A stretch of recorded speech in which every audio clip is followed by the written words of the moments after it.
سارے تعلق رب سے جوڑو، کر دے گا وہ نظر کرم۔ اما بعد فاعوذ باللہ من الشیطان الرجیم، بسم اللہ الرحمن الرحیم۔ یا ایہا الذین آمنوا کتب علیکم الصیام کما کتب علی الذین من قبلکم لعلکم تتقون۔ صدق اللہ العظیم۔ اللہ سبحانہ و تعالیٰ کا بے انتہا شکر ہے، اس کا احسان ہے کہ اس نے ہم سب کی زندگی میں اتنی برکت عطا فرمائی کہ رات و دن کی گردش نے ہمیں اور آپ کو ایک بار پھر رمضان المبارک کے مہینے تک پہنچا دیا۔ بہت سارے لوگ تھے جو گزشتہ سالوں اس ماہ مبارک میں ہمارے ساتھ تھے، اب وہ نہیں ہیں۔ اللہ نے ہمیں یہ مہینہ دیا ہے، یہ رمضان کا مہینہ نیکیوں کا موسم بہار ہے، نیکیوں کا سیزن ہے۔ اس مہینے میں اللہ تبارک و تعالی بندوں کی نیکی، اس کی طاعت کا بھاؤ بہت بڑھا دیتا ہے، اور اتنا بڑھاتا ہے کہ جناب رسول اللہ صلی اللہ علیہ وسلم نے ارشاد فرمایا کہ ایک فرض کا ثواب 70 فرض کے برابر اور ایک نفل کا ثواب ایک فرض کے برابر کر دیا جاتا ہے۔ زبان رسالت سے ارشاد ہوا، من تقرب فیہ بخصلۃ کان کمن ادى فریضۃ فیما سواہ، کہ جو آدمی رمضان کے مہینے میں اللہ کی رضا کے لیے ایک نفل کرتا ہے، اللہ تعالیٰ رمضان کے علاوہ کے ایک فرض کا ثواب عطا کرتا ہے۔ ومن ادى فیہ فریضۃ کان کمن ادى 70 فریضۃ فیما سواہ، اور جو بندہ رمضان میں اللہ کی رضا کے لیے ایک فرض کرتا ہے، رمضان کے علاوہ کے 70 فرض کے برابر اللہ اسے نوازتا ہے۔ تو اس مہینے کے اندر بندوں کے اعمال کا، اس کی طاعت کا، اس کی نیکیوں کا ثواب بہت زیادہ بڑھا دیا جاتا ہے۔ یہ وہ مہینہ ہے جس میں صرف نیکیوں کی طرف بڑھنے والے کو ہی نہیں نوازا جاتا، بلکہ وہ لوگ بھی جو گناہوں کی طرف بڑھتے ہیں انہیں بھی نوازا جاتا ہے، اور یہ باضابطہ اعلان ہوتا ہے، یا باغی الخیر اقبل،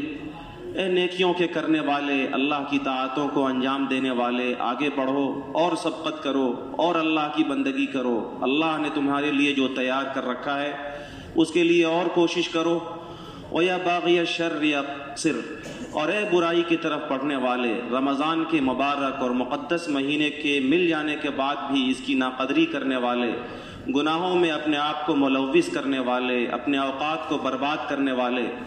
گناہوں میں اپنے آپ کو ڈالنے والے، اقصر، گناہ مت کرو، گناہ سے رکو، ذرا دیکھو اللہ نے تمہارے لیے کیسا انتظام کر رکھا ہے، اللہ تعالیٰ نے تمہارے لیے کیسی جنت کا اور جنت کے کیسے وعدوں کا، کیسی بشارتوں کا انتظام کر رکھا ہے۔ جناب رسول اللہ صلی اللہ علیہ وسلم نے فرمایا کہ رمضان کے مہینے کے اندر اللہ تبارک و تعالیٰ کی طرف سے روزانہ جہنم کے قیدی کو چھوڑا جاتا ہے۔ ان للہ عتقاء فی کل یوم ولیلہ، یعنی فی رمضان، رمضان کے اندر ہر دن میں، ہر رات میں اللہ تعالیٰ کی طرف سے قیدی چھوڑے جاتے ہیں۔ وَإِنَّ لِكُلِّ يَوْمٍ فِي كُلِّ يَوْمٍ وَلَيْلَةٍ لِكُلِّ مُسْلِمٍ دَعْوَةٌ مُسْتَجَابَةٌ، آپ نے فرمایا کہ ہر مسلمان مرد کے لیے، ہر مسلمان عورت کے لیے، لِكُلِّ مُسْلِمٍ، عجیب لفظ ہے حدیث کا، ہر وہ مسلمان نہیں جو بڑا عابد ہو، بڑا عالم ہو، بڑا متقی اور پرہیزگار ہو، یہ کہا گیا کہ ہر مسلمان کے لیے، اگر وہ مسلمان ہے، چاہے وہ گناہوں کے دلدل میں دھسا ہوا ہے،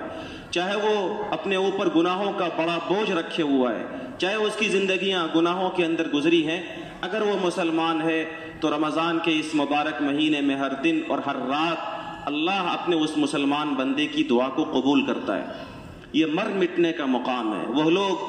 جو اپنے گناہوں کے دلدل میں پھنسے ہوئے ہیں اور انہیں ایسا لگتا ہے کہ اپنے گناہوں پر رب سے معافی مانگنی چاہیے، وہ لوگ جو اپنی پریشانیوں کے اندر مبتلا ہے اور انہیں لگتا ہے کہ کوئی ایسی ذات ہو جو اس کی پریشانی کو دور کر سکے، وہ لوگ جو کسی بلا میں، کسی مصیبت میں، کسی بیماری میں گرفتار ہیں اور انہیں چاہت ہے کہ ان کی اس مصیبت کو، بیماری کو دور کر دیا جائے، تو یہ ایسا سنہرا موقع ہے، ایسا گولڈن اپرچونٹی ہے جس سے بہتر موقع کبھی آ ہی نہیں سکتا کہ اس مہینے کے اندر خود رب ذوالجلال کی طرف سے یہ اعلان ہے کہ نیکی کرنے والے آگے بڑھیں، برائی کرنے والے رک جائیں، دعائیں کرنے والے دعائیں کریں، اس کی ہر دعا قبول ہوگی۔ ہر دن میں اور ہر رات میں ہر مسلمان کی دعا اللہ تعالیٰ قبول فرمائیں گے۔ تو یہ مبارک مہینہ اللہ نے ہمیں عطا فرمایا ہے، اس کی بڑی قدر کی ضرورت ہے۔ رمضان کے روزوں کو رکھا جائے اور آداب کے ساتھ رکھا جائے۔ رمضان کے دن اور اس کی راتوں کے لمحہ لمحہ اور اس کے منٹوں، سیکنڈوں اور گھڑیوں کی قدر کی جائے۔ قرآن کریم کی تلاوت میں اسے ضائع کیا جائے۔ روزے کے مفسدات، روزے کو توڑنے والی چیزیں، روزے کے مکروہات اور روزے کے اندر وہ چیزیں جو روزے کے آداب کے خلاف ہیں، ان چیزوں سے بھی اپنے آپ کو بچایا جائے، تاکہ رمضان کے اس مہینے میں جہاں اللہ اپنے بندوں کو نواز رہا ہے، ہم بھی اس نوازش کے اپنے آپ کو مستحق بنا سکیں۔ رمضان کا روزہ امام غزالی رحمہ اللہ نے اس کی خصوصیتیں بیان کرتے ہوئے بڑی باتیں ارشاد فرمائی ہیں۔ انہوں نے لکھا ہے کہ رمضان کے روزے کی ایک بڑی خصوصیت یہ ہے کہ رمضان یہ ایمان کا چوتھائی حصہ ہے۔ ہم سب جانتے ہیں کہ ایمان کی بنیادی چیزیں 5 ہیں: اللہ تعالیٰ کی وحدانیت کی گواہی دینا، نماز پڑھنا، حج کرنا، زکوٰۃ دینا اور رمضان کے مبارک مہینے کے روزے رکھنا۔ ان 5 اعمال میں روزہ وہ اہم عمل ہے، وہ اہم عبادت ہے جس کے بارے میں فرمایا کہ یہ ایمان کا چوتھائی حصہ ہے۔ اور باضابطہ حدیث رسول سے استدلال کیا امام غزالی نے کہ امام کائنات صلی اللہ علیہ وسلم کا فرمان ہے الصوم نصف الصبر، کہ روزہ صبر کا آدھا ہے، اور فرمایا والصبر نصف الایمان، کہ صبر ایمان کا آدھا ہے۔ پتہ چلا کہ روزہ ایمان کا 1/4 حصہ ہے۔ روزہ اللہ تعالیٰ کی ذات کے ساتھ اس کا ایک بڑا خاص تعلق ہے۔ جناب رسول اللہ صلی اللہ علیہ وسلم فرماتے ہیں کہ اللہ تعالیٰ کا فرمان ہے کل حسنۃ بعشر امثالھا، کہ بندہ جب بھی کوئی نیک کام کرتا ہے تو اس کا ثواب 1 سے 10 گنا تک، اور پھر 10 سے الی 700 ضعف 700 گنا تک کر دیا جاتا ہے۔ آپ کوئی بھی نیک عمل کرتے ہیں، اللہ تعالیٰ کی طرف سے اس ایک نیک عمل کا ثواب 10 سے لے کر 700 گنا تک دیا جاتا ہے۔ الا الصوم، سوائے روزے کے۔ اللہ فرماتے ہیں ان الصوم لی وانا اجزی بہ، بندہ روزہ میرے لیے رکھتا ہے اور اس کا بدلہ عام ضابطے سے ہٹ کر میں خود دوں گا۔ واللہ یضاعف لمن یشاء، اور اللہ کا خزانہ وہ ہے جس کا کوئی لمیٹیشن نہیں ہے، اس کی کوئی حد نہیں ہے۔ اللہ جتنا چاہے جس کے لیے چاہے نواز دے، وہ اللہ تعالیٰ کی نوازش ہے۔ اللہ فرماتے ہیں کہ بندے نے روزہ میرے لیے رکھا ہے اور میں خود اس کا بدلہ دوں گا۔ ایک جگہ فرمایا اللہ تبارک و تعالیٰ کے سچے رسول نے قسم کھا کر والذی نفسی بیدہ لخلوف فم الصائم اطیب عند اللہ من ریح المسک، کہ روزے دار کے منہ کی بو جو بھوک کی وجہ سے، پیاس کی وجہ سے ہو جاتی ہے، اللہ تعالیٰ کے یہاں اس بو کی بھی قدر و قیمت اتنی زیادہ ہے کہ وہ مہنگے اور خوشبودار مشک سے بھی زیادہ اس کا ویلیویشن ہے۔ اور فرمایا کہ اللہ تعالیٰ فرماتے ہیں والذی نفسی بیدہ لخلوف فم الصائم اطیب عند اللہ من ریح المسک، اللہ تعالیٰ فرماتے ہیں ان العبد لیذر طعامہ وشہوتہ من اجلی، بندہ میرے لیے، میرے خوش کرنے کے لیے، مجھے راضی کرنے کے لیے اپنا کھانا چھوڑتا ہے، اپنی شہوتیں چھوڑتا ہے۔ اس لیے الصوم لی، بندہ نے میرے لیے روزہ رکھا ہے، وانا اجزی بہ، اور اس کا بدلہ میں خود دوں گا۔ تو اس حدیث کے اندر اس بات کا علم ہو رہا ہے کہ روزے دار کو اور روزے دار کے روزے کو اللہ تعالیٰ کی ذات کے ساتھ ایک بڑا خاص قسم کا تعلق حاصل ہے۔ اسی حدیث سے روزے کی ایک تیسری خصوصیت بھی معلوم ہوتی ہے کہ روزے دار اللہ تبارک و تعالیٰ کے یہاں کتنا زیادہ پسندیدہ اور اللہ تعالیٰ کی نگاہ میں کتنا زیادہ خوشبودار ہو جاتا ہے۔ اس حدیث کے اندر یہ بات کہی گئی کہ روزے دار کے منہ کی بو اللہ کے نزدیک مشک سے بھی زیادہ پسندیدہ ہے، جس سے واضح طور پر معلوم ہو رہا ہے کہ روزے دار روزہ رکھنے کی وجہ سے اللہ تعالیٰ کی نگاہ میں بہت زیادہ پسندیدہ، اور اس کا کردار و گفتار اور اس کی زندگی بہت زیادہ خوشبودار ہو جاتی ہے۔ سوال یہ ہے کہ بندہ اور بھی عبادتیں تو اللہ ہی کے لیے کرتا ہے، نماز بھی اللہ کے لیے پڑھتا ہے، زکوٰۃ و حج بھی اللہ کے لیے کرتا ہے، قرآن کی تلاوت بھی اللہ کے لیے کرتا ہے، ذکر و اذکار بھی اللہ کے لیے کرتا ہے، لیکن ان عبادتوں کے بنسبت روزہ کو اللہ تعالیٰ کی ذات کے ساتھ خاص تعلق اور روزہ کو اللہ تعالیٰ کی ذات کے ساتھ خاص نسبت کیوں حاصل ہے؟ امام غزالی نے دو طرح سے اس کا جواب دیا. ایک تو یہ کہ روزہ ایک ایسا عمل ہے جو پوشیدہ ہوتا ہے, چھپا ہوا ہوتا ہے. آپ نماز پڑھتے ہیں, آپ حج کرتے ہیں, آپ زکوٰۃ دیتے ہیں, آپ قرآن مجید کی تلاوت کرتے ہیں, آپ ذکر کرتے ہیں. یہ وہ اعمال ہیں, یہ وہ طاعات ہیں جو دوسرے لوگ دیکھ سکتے ہیں اور دوسروں کے مشاہدے میں آ سکتے ہیں. لیکن روزہ وہ عمل ہے جس میں بندہ اللہ کے لیے کھانا چھوڑ دیتا ہے, پینا چھوڑ دیتا ہے, اپنی پاک بیوی سے بھی اپنی خواہشات کو پوری کرنا چھوڑ دیتا ہے. اور ظاہر سی بات ہے, چھوڑنا, بچنا, یہ ایک ایسا عمل ہے جو مشاہدے میں نہیں آ سکتا. یہ تو بس روزے دار بندہ جانتا ہے اور اللہ جانتا ہے کہ اس نے اللہ کے لیے کھانا پینا اور بیوی سے خواہش کو پوری کرنا چھوڑا ہے یا نہیں چھوڑا ہے. تو روزے کے اندر ریا کا, دکھلاوے کا کہیں شک و شبہ نہیں. اس لیے روزے کو اللہ کی ذات کے ساتھ خاص تعلق حاصل ہے. اسی طریقے سے روزے کو اللہ تعالیٰ کی ذات سے خاص نسبت اس لیے بھی ہے کہ روزے دار روزے کی وجہ سے اللہ کے دشمن شیطان کو ہراتا ہے اور شیطان کو مغلوب کرتا ہے. شیطان انسان کو گناہوں کی طرف, انسان کو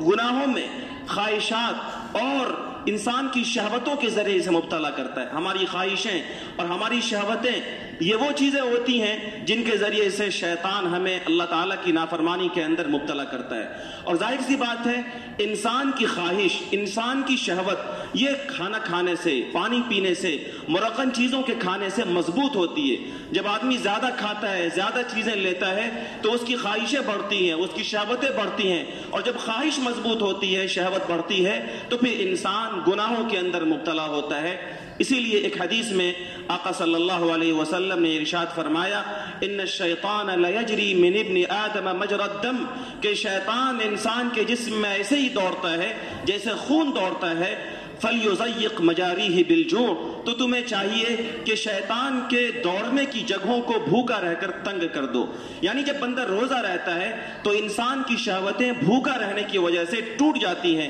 اس کی خواہشیں کمزور ہو جاتی ہیں. اور اس طریقے سے شیطان انسان کو خواہشوں کے ذریعے اور شہوتوں کے ذریعے سے گناہوں کے اندر مبتلا کرنے میں ہار جاتا ہے. اور شیطان انسان کا دشمن ہے. گویا بندہ روزہ رکھ کر اللہ کی مدد کرتا ہے. ان تنصروا اللہ ینصرکم ویثبت اقدامکم, اور قرآن میں اللہ کا فرمان ہے کہ اگر تم اللہ کی مدد کرو گے تو اللہ تمہاری مدد کرے گا اور دشمن کے مقابلے میں تمہارے قدم کو جما دے گا. شیطان جو اللہ کا دشمن ہے, جب بندہ نے بھوکا رہ کر, اللہ کے لیے کھانا پینا چھوڑ کر, اپنی جائز خواہشات سے اپنے آپ کو روک کر شیطان کو اپنے اوپر حاوی ہونے سے روک دیا, تو گویا بندے نے اللہ کی مدد کی. اور اس طریقے سے بندہ اللہ کی مدد کر کے روزے کے ذریعے سے اللہ تعالیٰ کا خاص مقرب بندہ بن جاتا ہے. اور اس طریقے سے روزے کو اللہ تعالیٰ کی ذات کے ساتھ ایک خاص قسم کا تعلق حاصل ہے.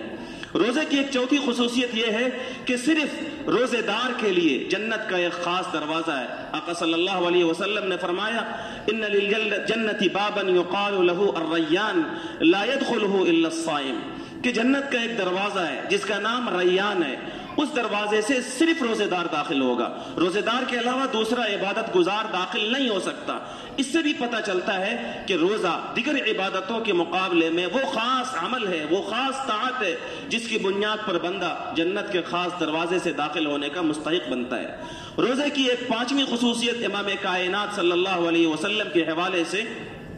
حضرت امام غزالی رحمت اللہ علیہ نے یہ نقل فرمائی ہے کہ روزہ یہ دیکھنے میں بظاہر ایک عمل ہے, ایک عبادت ہے, ایک طاعت ہے, لیکن یہ ایک عمل, یہ ایک عبادت بہت ساری عبادتوں کا ذریعہ بن جایا کرتا ہے. جب بندہ روزہ رکھتا ہے تو روزے کے ذریعے سے اسے بہت ساری عبادتوں کا, بہت ساری طاعتوں کا اور بہت سارے کار خیر کے کرنے کا موقع ملتا ہے. آقا صلی اللہ علیہ وسلم نے فرمایا, ان لکل شیء باب وللطاعات باب الصوم. آقا صلی اللہ علیہ وسلم نے فرمایا کہ ہر چیز کا ایک دروازہ ہے, ہر چیز کے ذریعے, ہر چیز میں داخل ہونے کے لیے ایک دروازہ ہوتا ہے جس کے ذریعے سے ہم اس میں داخل ہوتے ہیں. ایک گھر ہے, اس گھر میں داخل ہونا ہے تو آپ دروازے کے ذریعے سے داخل ہوتے ہیں. ایک محل میں ہے, اس محل میں آپ کو داخل ہونا ہے, آپ دروازے سے داخل ہوتے ہیں. آقا صلی اللہ علیہ وسلم نے فرمایا باب الطاعات الصوم, کہ طاعتوں کا دروازہ یہ روزہ ہے. جب بندہ روزہ رکھتا ہے تو گویا روزے کے ذریعے سے نیکیوں کے کے اور طاعتوں کے محل میں داخل ہو جاتا ہے۔ یہی وجہ ہے کہ ہمارے مشاہدے میں ہے، ہمارے تجربے میں ہے، ہم لوگ دیکھتے ہیں کہ جب بندہ روزے سے ہو تو روزے کے ذریعے سے وہ بہت ساری عبادتیں کر لیتا ہے، وہ نماز پابندی سے پڑھ لیتا ہے، وہ نوافل کا کثرت کے ساتھ ارتکاب کر لیتا ہے، وہ گناہوں سے اپنے آپ کو بچا لیتا ہے، وہ قرآن مجید کثرت کے ساتھ پڑھ لیتا ہے، وہ اللہ کا ذکر کثرت کے ساتھ کر لیتا ہے، وہ اکثر اوقات خاموش رہتا ہے، وہ اپنی زبان کو بہکنے سے اور غلط کاموں میں لگنے سے اور اپنے اعضاء و جوارح کو اللہ کی نافرمانی میں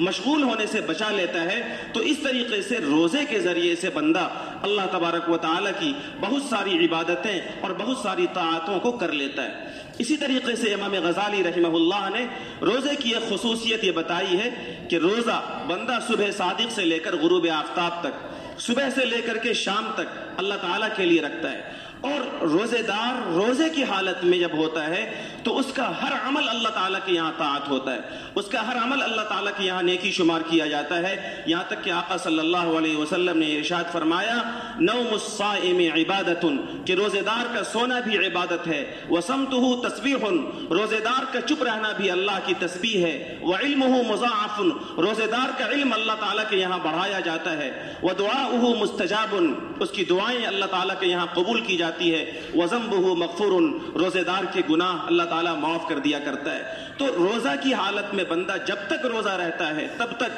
اللہ تعالیٰ کے یہاں عبادتوں کی حالت میں ہوتا ہے، اللہ تعالیٰ کی عبادت میں اس کی زندگی اور اس کی زندگی کے ہر پل اور ہر گھڑی شمار کیے جاتے ہیں۔ لیکن یہ روزہ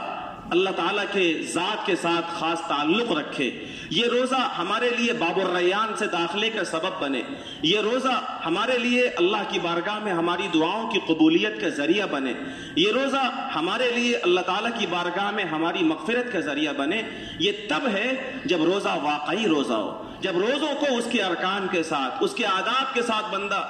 رکھتا ہے اور روزوں کو آداب کے ساتھ بندہ انجام دیتا ہے، تو پھر یہ ساری بشارتیں اور یہ ساری خوشخبریاں بندے کو ملا کرتی ہیں۔ ہم سب جانتے ہیں کہ روزے کا رکن تو بس یہ ہے کہ آدمی اللہ تعالیٰ کے لیے روزہ رکھنے کی نیت کرے اور صبح سے لے کر شام تک کھانے سے پینے سے اپنے آپ کو روک لے اور اپنی پاک بیوی سے بھی اپنی خواہش کو پوری کرنے سے روک لے، بس انہی چیزوں کے مجموعے کا نام روزہ ہے۔ لیکن ان کے علاوہ بھی کچھ چیزیں ہیں جو ہم سب کو کرنے پڑتے ہیں، اور جن چیزوں کو کرنے کے ساتھ ہی یقیناً روزہ اپنی روح کے ساتھ انجام پاتا ہے، اور روزے دار کے لیے پیارے آقا صلی اللہ علیہ وسلم نے جو بشارتیں اور جو خوشخبریاں عطا فرمائی ہیں وہ روزہ دار کو ملا کرتی ہیں۔ روزہ اس کے کئی آداب ہمارے بزرگوں نے، محدثین نے، علماء نے بتائے۔ روزے کا ایک بڑا ادب اور پہلا ادب یہ ہے کہ انسان اپنی نگاہ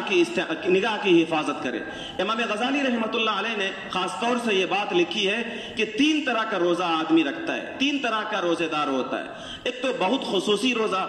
اور ایک عام روزہ، اور ایک انتہائی خصوصی روزہ۔ عام روزہ تو ہم لوگوں کا روزہ ہے کہ آدمی روزے کو ارکان کے ساتھ رکھے، روزے کو مفسدات سے بجائے، آدمی نیت کے ساتھ اللہ کے لیے روزہ رکھے، آدمی کھانے پینے سے اپنے آپ کو روک لے اور پاک بیوی سے بھی خواہش پوری کرنے سے اپنے آپ کو روک لے۔ ارکان کے ساتھ روزے کو رکھنا یہ عام لوگوں کا روزہ ہوتا ہے اور یہ عمومی روزہ ہے۔ اور ایک خصوصی روزہ ہوتا ہے کہ آدمی روزہ اللہ کے لیے رکھے، اور جہاں آدمی کھانے سے پینے سے اور اپنی بعض جائز خواہشوں کو بھی جائز طریقے سے پوری کرنے سے اپنے آپ کو روکتا ہے، وہیں اپنے بدن کے دیگر اعضاء و جوارح کو بھی اللہ تعالیٰ کی نافرمانی میں مشغول ہونے سے بچا لے۔ آدمی اپنی آنکھ، اپنے کان، اپنی زبان، اپنے دیگر اعضاء و جوارح کو بھی اللہ تعالیٰ کی نافرمانی میں مشغول ہونے سے بچا لے۔ یہ خاص قسم کا روزہ ہے، اور یہ اللہ تعالیٰ کے نیک بندوں کو حاصل ہوا کرتا ہے۔ جن بندوں کے اندر صالحیت ہوتی ہے، جن بندوں کے اندر نیکی ہوتی ہے، وہ یہ خاص قسم کا روزہ رکھتا ہے۔ اور اس کے اوپر بھی روزے کی ایک قسم ہے جو انتہائی خصوصی روزہ ہے کہ آدمی روزے کی حالت میں جہاں روزے کے ارکان کا اہتمام کرے اور جہاں اپنے اعضاء و جوارح کو اللہ کی نافرمانی میں مشغول ہونے سے بچائے، وہیں آدمی روزے کی حالت میں اپنے آپ کو اللہ کے علاوہ کسی کے ساتھ بھی مشغول ہونے سے بچائے۔ روزے کی حالت میں اس کا دل بس اللہ کی طرف متوجہ ہو، اللہ کے علاوہ غیر اللہ کی طرف اس کا دل دماغ نہ جائے، اور اللہ کے علاوہ کسی اور چیز کی طرف اس کی توجہ نہ جائے۔ یہ خصوصی قسم کا اور انتہائی خاص قسم کا روزہ ہے جو انبیاء کو، صدیقین کو اور اللہ کے خاص قسم کے مقربین بارگاہ کو عطا ہوا کرتا ہے۔ تو تو روزے کو بندہ آداب کے ساتھ رکھے، خاص روزہ رکھے تاکہ روزہ روح کے ساتھ ادا ہو سکے، اور یہ بشارتیں جو پیارے آقا صلی اللہ علیہ وسلم نے ارشاد فرمائی ہیں وہ بشارتیں ہم سب کو مل سکے۔ اس کے لیے پہلا ادب یہ ہے کہ آدمی جب روزے سے ہو تو اپنی نگاہ کی خاص حفاظت کرے۔ یہ نگاہ انسان کے اعضاء و جوارح میں سب سے بے باک عضو ہے۔ سب سے بے باک عضو میں اس لیے کہہ رہا ہوں کہ اس نگاہ کے ذریعے سے انسان بہت آسانی سے اللہ تعالیٰ کی نافرمانی اور اللہ تعالیٰ کی منع کردہ چیزوں کو دیکھ لیا کرتا ہے، اس کے لیے کوئی محنت نہیں کرنی پڑتی۔ اور آج کی دنیا میں جبکہ ہر شخص کے ہاتھ میں اینڈرائڈ موبائل ہے اور انٹرنیٹ کا عموم ہے، ہر نوجوان کے ہاتھ میں موبائل موجود ہے، اس دنیا میں اور اس زمانے میں اپنے نگاہ کی حفاظت کرنا یہ یقیناً بڑے دل گردے کی کام ہے، اور یہ یقیناً ان لوگوں کے حصے کا کام ہے جن کو اللہ والوں کی صحبت حاصل ہے اور جن کو اللہ تعالیٰ کے مقربین بارگاہ سے خصوصی تعلق حاصل ہے، ورنہ انسان اپنی نگاہوں کے غلط استعمال کے ذریعے سے اپنے دل کو مردہ کر چکا ہے۔ جس انسان کی نگاہ غلط چیز دیکھنے کی عادی ہو جائے اس کا دل مردہ ہو جاتا ہے، پھر اس دل کے اندر اللہ کی محبت کی چاشنی اور اس دل کے اندر اللہ کے قرآن کی عظمت، اس دل کے اندر اللہ تعالیٰ کی طاعت کا مزہ نہیں جایا کرتا۔ اسی لیے جناب رسول اللہ صلی اللہ علیہ وسلم نے ارشاد فرمایا العین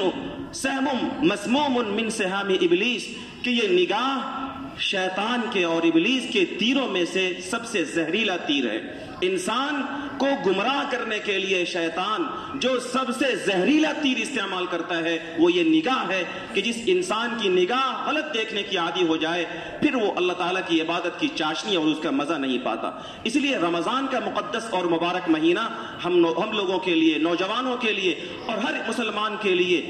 رمضان کے روزوں کے ذریعے سے اپنی نگاہوں پر تقوی کا پہرا بٹھانے کا سب سے بہترین ذریعہ ہے، اور یہ روزے کا ایک بڑا ادب ہے کہ روزے دار روزہ رکھ کر کے اپنی نگاہوں کے ذریعے سے غلط چیزوں کو نہ دیکھے۔ جن چیزوں کے دیکھنے سے اللہ نے منع کیا، رسول اللہ نے منع کیا، جن چیزوں کے دیکھنے سے اللہ اور اللہ کا رسول ناراض ہوتا ہے، انسان روزے کی حالت میں ان چیزوں کے دیکھنے سے اپنے آپ کو بچائے اور اس ایک مہینے اپنی نگاہ کو صحیح دیکھنے کا اتنا عادی بنا لے کہ سال کے دیگر 11 مہینوں میں بھی اس کی نگاہ بہکنے نہ پائے۔ اور اپنی نگاہ کی حفاظت بہت آسان ہے، انسان اپنی نگاہ کو نیچی رکھے، انسان بلا ضرورت اپنی نگاہوں کو ادھر ادھر نہ دوڑائے۔ اگر بلا ارادہ اس کی نگاہ کسی غلط چیز پر پڑ جائے تو فوراً اپنی نگاہ کو وہاں سے ہٹا لے اور پھر ارادے کے ساتھ غلط چیز کو دیکھنے کے لیے موبائل پر اور دیگر جگہوں پر اپنی نگاہ کو نہ ڈالے۔ نگاہ کی حفاظت کا یہی ربانی نسخہ ہے جو اللہ نے قرآن میں بیان کیا۔ قل للمؤمنین یغضوا من ابصارہم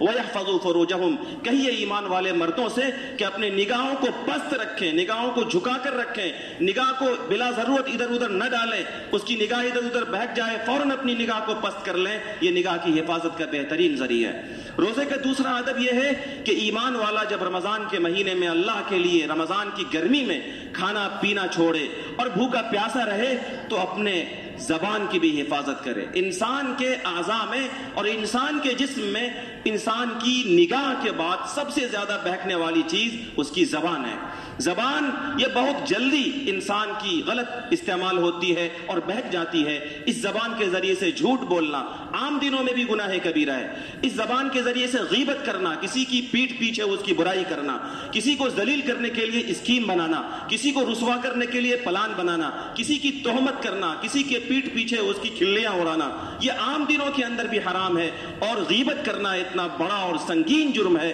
کہ امام کائنات صلی اللہ علیہ وسلم نے فرمایا الغیبت اشد من الزنا، کسی کے پیٹھ پیچھے اس کی برائی کرنا اتنا بڑا اور سنگین گناہ ہے کہ بدکاری کرنے سے بھی زیادہ سنگین جرم اللہ تعالیٰ کی نگاہ میں یہ غیبت کرنا ہے۔ اللہ ہم سب کی حفاظت فرمائے۔ روزے کی حالت میں ایمان والا اپنی زبان کا صحیح استعمال کرے اور اپنی زبان کو بہکنے نہ دے، جھوٹ میں، غیبت میں، لا یعنی باتوں میں، غیر ضروری چیزوں میں۔ اور اسی لیے پیارے آقا صلی اللہ علیہ وسلم نے رمضان کے مہینے سے پہلے شعبان کے اخیر دن میں جو خطبہ ارشاد فرمایا، کاش پیارے آقا صلی اللہ علیہ وسلم کا وہ خطبہ اور اس کا وہ حصہ ہمارے دلوں کے اندر مجزن ہو جائے اور ہمارے دلوں کے اندر وہ عظمت کے ساتھ داخل ہو جائے تو ہمارا روزہ بھی صحیح ہو جائے۔ آقا صلی اللہ علیہ وسلم نے فرمایا تھا کہ اس مہینے کے اندر 4 چیزوں کی کثرت کرنا۔ جب بندہ 4 چیزوں کی کثرت کرے گا تو اس کی زبان غلط استعمال نہیں ہو سکتی ہے، اس کا تجربہ ہے۔ ایک تو یہ ہے، آقا صلی اللہ علیہ وسلم نے فرمایا لا الہ الا اللہ کثرت کے ساتھ پڑھا کرو۔ دکاندار دکان پہ رہتے ہوئے، ملازم ملازمت میں رہتے ہوئے، تاجر تجارت میں رہتے ہوئے، ماں بہنیں کھانا بناتے ہوئے، افطار کی تیاری کرتے ہوئے، کپڑا دھلتے ہوئے استغفار کی کثرت کرے، لا الہ الا اللہ پڑھے۔ آقا صلی اللہ علیہ وسلم نے فرمایا کہ ان 2 چیزوں کی کثرت کرو۔ لا الہ الا اللہ کو یاد کرنے کی سب سے بہترین تسبیح ہے۔ حضرت موسیٰ علیہ السلام نے جب اللہ سے کہا کہ اللہ میں آپ کا نبی ہوں، اللہ کا خصوصی بندہ ہوں، تو مجھے کوئی خاص ایسا وظیفہ بتائیے جس سے میں خاص طریقے سے آپ کو یاد کیا کروں۔ تو اللہ تعالیٰ نے کہا کہ اے موسیٰ لا الہ الا اللہ پڑھا کرو۔ تو حضرت موسیٰ نے کہا کہ اے اللہ لا الہ الا اللہ تو سب بندے پڑھتے ہیں، میں تو نبی ہوں اور خاص بندہ ہوں آپ کا، مجھے خاص وظیفہ بتائیے جس سے میں آپ کو یاد کیا کروں۔ تو اللہ نے فرمایا کہ اے موسیٰ اگر 7 آسمان 7 زمین اور ان کے درمیان کی ساری چیزیں ترازو کے ایک پلڑے میں رکھ دیا جائے اور دوسرے پلڑے میں لا الہ الا اللہ رکھ دیا جائے تو ترازو کا وہ پلڑا جس میں لا الہ الا اللہ رکھا گیا ہے وہ جھک جائے گا۔ اس سے اندازہ ہوتا ہے کہ یہ کتنا عظیم اور کتنا وزنی کلمہ ہے۔ اس لیے مومن بندہ کثرت کے ساتھ جب لا الہ الا اللہ پڑھے گا تو کاہے کو وہ چغلی کرے گا، کیوں وہ غیبت کرے گا، کیوں وہ جھوٹ بولے گا۔ اسی طرح آپ نے فرمایا کہ استغفار کثرت کے ساتھ کیا کرو۔ ہر بندہ اپنے آپ کو گنہگار سمجھتا ہے اور رمضان کا مہینہ تو اپنے روٹھے رب کو منانے کا ذریعہ ہے، اس لیے اس مہینے کے اندر آدمی کثرت کے ساتھ اللہ تعالیٰ کی پاک بارگاہ میں استغفار کیا کرے۔ اور آقا صلی اللہ علیہ وسلم نے بتایا من لزم الاستغفار جعل اللہ من کل ضیق مخرجا ومن کل ہم فرجا ورزقہ من حیث لا یحتسب۔ جب بندہ استغفار کثرت کے ساتھ کرتا ہے، استغفر اللہ کثرت کے ساتھ چلتے پھرتے اٹھتے بیٹھتے اللہ کی بارگاہ میں پڑھتا رہتا ہے اور اللہ سے اپنے گناہوں کی معافی چاہتا رہتا ہے، تو 3 انعام اللہ تعالیٰ اسے فرماتے ہیں۔ ایک تو یہ کہ اللہ تعالیٰ من کل ضیق مخرجا، اس کی زندگی کے ہر مشکل سے نکلنے کا راستہ اس کے لیے پیدا کر دیتے ہیں۔ اس کے لیے زندگی میں کوئی مشکل نہیں رہ جاتا، ہر مشکل سے اس کے لیے راستہ مل جاتا ہے۔ ومن کل ہم فرجا، اور پھر فرمایا کہ اللہ تعالیٰ اس کے ہر ٹینشن کو ختم کر دیتا ہے، اللہ ہر ٹینشن سے اسے آزاد کر دیتا ہے۔ اور فرمایا وَرَزَقَهُ مِنْ حَيْثُ لَا يَحْتَسِبُ، جو بندہ کثرت کے ساتھ استغفار کرتا ہے اللہ اسے روزی ایسی جگہ سے دیتا ہے جہاں اسے گمان بھی نہیں ہوتا۔ تو استغفار کی کثرت، جب بندہ لا الہ الا اللہ کثرت کے ساتھ پڑھے گا، استغفار کثرت کے ساتھ کرے گا تو اس کی زبان بھی غلط استعمال ہونے سے بچ جائے گی، حدیث رسول پر بھی عمل ہو جائے گا، لا الہ الا اللہ پڑھنے کی فضیلت بھی ملے گی، استغفار کی کثرت کی فضیلت بھی ملے گی، اور روزہ بھی محفوظ ہو جائے گا اور زبان کے غلط استعمال سے بندہ بچ جائے گا۔ اور رمضان کے روزے کا ایک تیسرا ادب یہ ہے کہ بندہ اپنے کان کی بھی حفاظت کرے، کان سے غلط چیزوں کو نہ سنے۔ شریعت میں جن کاموں کا کرنا منع ہے ان کاموں کا سننا بھی منع ہے، جن غلط کاموں کے کرنے سے اللہ نے منع کیا ہے ان غلط کاموں کے سننے سے بھی اللہ نے منع کیا ہے۔ اکالون سماعون للکذب اکالون للسحت، اللہ نے ایک ساتھ جمع کیا، جھوٹ بولنے والے اور حرام کھانے والے دونوں کو ایک ساتھ ذکر کیا۔ مفسرین نے نقطہ نکالا ہے یہاں سے کہ جس طریقے سے غلط کام کو کرنا اللہ کو ناراض کرتا ہے، ایسے ہی غلط بات کو سننا بھی اللہ کو ناراض کرتا ہے۔ اسی لیے پیارے آقا صلی اللہ علیہ وسلم کے بارے میں آتا ہے نہا عن الغناء والاستماع الى الغناء، کہ آقا صلی اللہ علیہ وسلم نے گانا گانے سے بھی منع کیا اور گانا سننے سے بھی منع کیا۔ وعن النمیمۃ والاستماع الى النمیمہ، پیارے آقا صلی اللہ علیہ وسلم نے چغلی کرنے سے بھی منع کیا اور چغلی سننے سے بھی منع کیا۔ نہا نبی صلی اللہ علیہ وسلم عن الغیبۃ وعن الاستماع الى الغیبہ، پیارے آقا صلی اللہ علیہ وسلم نے غیبت کرنے سے بھی منع کیا ہے اور غیبت سننے سے بھی منع کیا ہے۔ کسی کے پیٹھ پیچھے اس کی برائی سننا یہ بھی ایسے ہی منع ہے جیسے کسی کے پیٹھ پیچھے اس کی برائی کرنا۔ تو روزوں کے یہ آداب بزرگوں نے فرمائے ہیں کہ آدمی اپنی نگاہ کی حفاظت کرے، اپنے کان کی حفاظت کرے، اپنی زبان کی حفاظت کرے، اور اس کے علاوہ چوتھا ادب یہ ہے کہ جو دوسرے اعضاء و جوارح ہیں، ہاتھ پاؤں کا، دل دماغ کا، ان کی حفاظت کرے۔ اور پانچواں ادب یہ ہے کہ آدمی رمضان کے مہینے میں راتوں میں بھی بہت زیادہ نہ کھائے، تاکہ انسان دن میں بھوکا رہ کر اپنی خواہش کو اور اپنے نفس کو جو کمزور کیا ہے رات میں اس کو مینٹین نہ کر لے۔ اتنا زیادہ کھا لیا کہ دن میں بھوکا رہنا اور رات کا خوب کھانا یہ دونوں میک اپ ہو گیا، اور شیطان جو کمزور پڑا تھا، انسان کی شہوتیں جو ٹوٹی تھی اور انسان کی خواہشیں جو کمزور ہوئی تھی، رات میں کثرت کے ساتھ کھانے کی وجہ سے وہ خواہشیں مزید مضبوط ہو گئی اور نفس مزید مضبوط ہو گیا۔ اور ایک چھٹا ادب جو بزرگوں نے فرمایا ہے وہ یہ ہے کہ آپ جب روزہ رکھیں تو جہاں اللہ کی ذات سے، اللہ کی رحمت سے روزے کی امید، روزے کی قبولیت کی امید لگا کر آپ خوش ہو، وہیں ڈرے بھی اس بات سے کہ ہم بھوکے پیاسے اللہ کے لیے رہ رہے ہیں، کہیں ایسا نہ ہو کہ کسی بدعملی کی وجہ سے ہمارا یہ روزہ ہمارے منہ پر دے مارا جائے اور اللہ کے یہاں ہمارا یہ روزہ مردود ہو جائے۔ اس لیے میرے بھائی اور میرے بزرگوں، رمضان کا جو مہینہ اللہ تبارک و تعالی نے ہم سب کو عطا فرمایا ہے، یہ مبارک مہینہ پتہ نہیں ہمیں اگلے سال ملے نہ ملے، اس لیے اس سال جو اللہ نے ہمیں عطا کیا ہے، جو موقع دیا ہے، اس مہینے کی قدر کرنے کی ضرورت ہے، اور روزہ اور روزے داروں کے لیے جو بشارتیں اور خوشخبریاں ہیں وہ ہم سب کو ملے، اس کے لیے ذمہ داری ہے ہم سب کی کہ ہم روزوں کو اس کے آداب کے ساتھ رکھیں، رمضان کے روزوں کو آداب کے ساتھ رکھا جائے، رمضان کے راتوں میں تراویح کا